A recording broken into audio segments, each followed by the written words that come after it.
1981, the United Nations General Assembly came together and they passed a resolution called the Resolution 36/66 Ideals. It's about strengthening peace. It's about strengthening the comity between peoples and nations. So, ladies and gentlemen, peace is about the reverence of life itself. Peace is more than just an end of conflict. Peace is a mode of behavior. Peace is deep-rooted in our commitment, in our principles of humanity, of justice, of equality, of human rights. Peace is being in harmony with the environment. Peace is within the overall compact of what we see as the way we live together as brothers and sisters. The United Nations Secretary General, Mr. Antonio Guterres, said that the world is in pieces and we need world peace. Over 66 million people today are displaced because of conflict, because of climate issues, because of hunger, because of economic situations. In 2016 alone, young Africans fled from the northern African coast towards Lampedusa to get away from impoverishment, from poverty, from indignity, or from unemployment, from instability, from violence, in order to find a better future for their families and those that they left behind. And in 2016 alone, over 3,400 of them that we know died crossing those seas. So why is this day even more significant today than it was any time before? The United Nations Secretary General has made prevention his clarion call. The prevention of conflict, the prevention of disorder, the prevention of instability. And he's termed this as the triple nexus of peace, development, and security.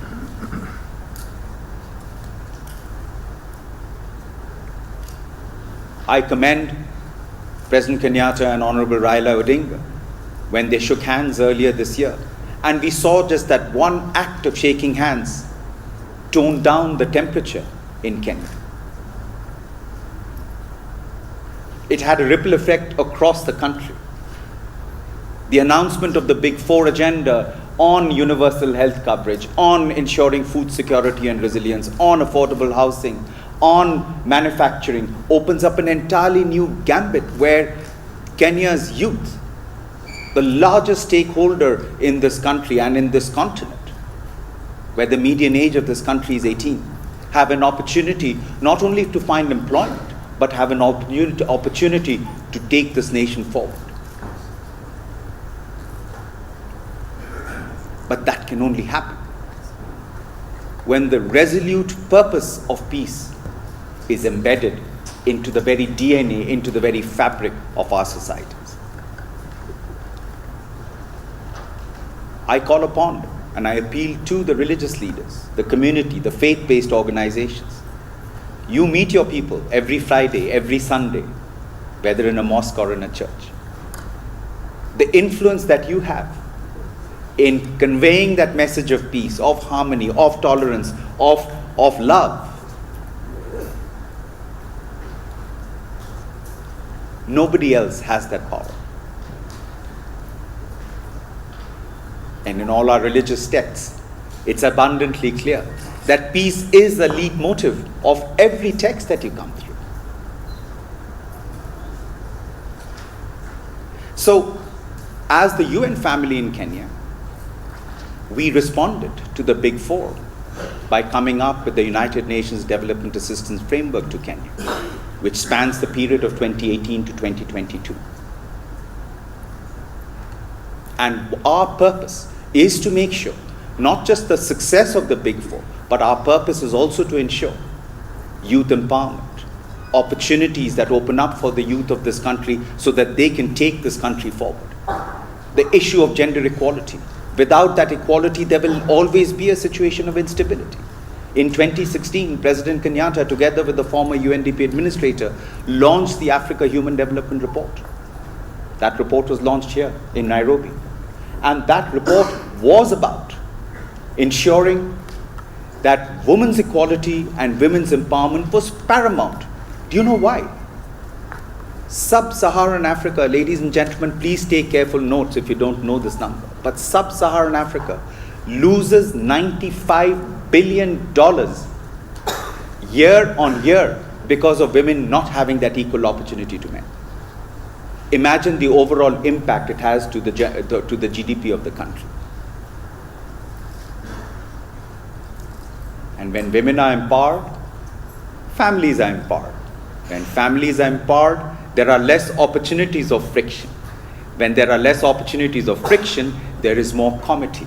When there's more comity, there is more peace. When there's more peace, there's more economic growth. When there's more economic growth, there's more development. When there's more development, the country collectively grows rich. You don't have to look far. Look at the Asian tigers. I don't even have to look to the West. The West came out of the brutality of a Second World War.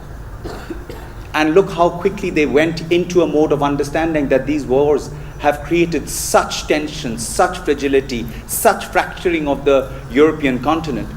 They found a way to weave themselves together. Look at the Asian tigers.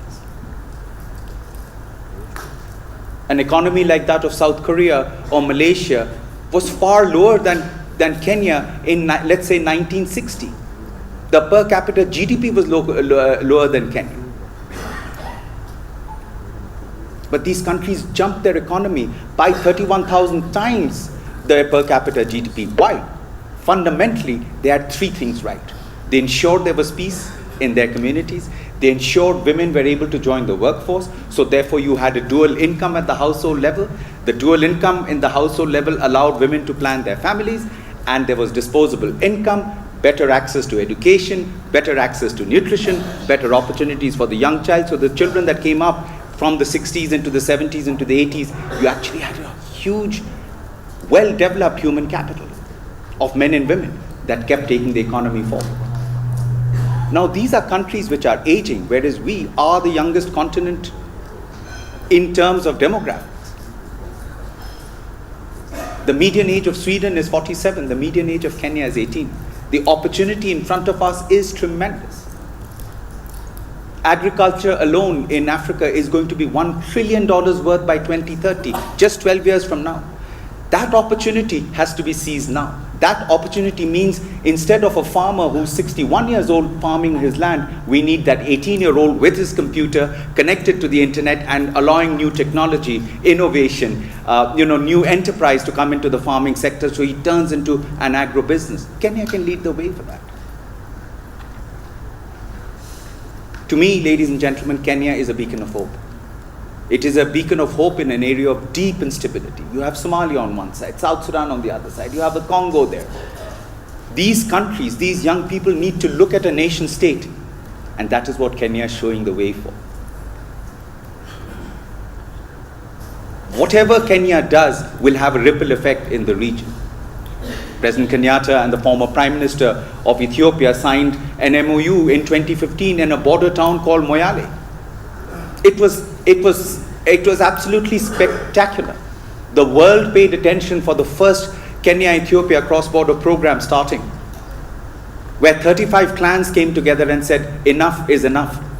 We don't want to fight anymore because this fighting has made us absolutely weak, has fractured our communities, had made us absolutely helpless, and is impoverishing us even more. Today, that is seen as a model of change. Recently, C.S. Vamalwa led a discussion with his counterpart in Uganda of a similar discussion of the Karamoja Belt. Plans are afoot to start something on the Mandera Triangle, Somalia, Kenya, and Ethiopia.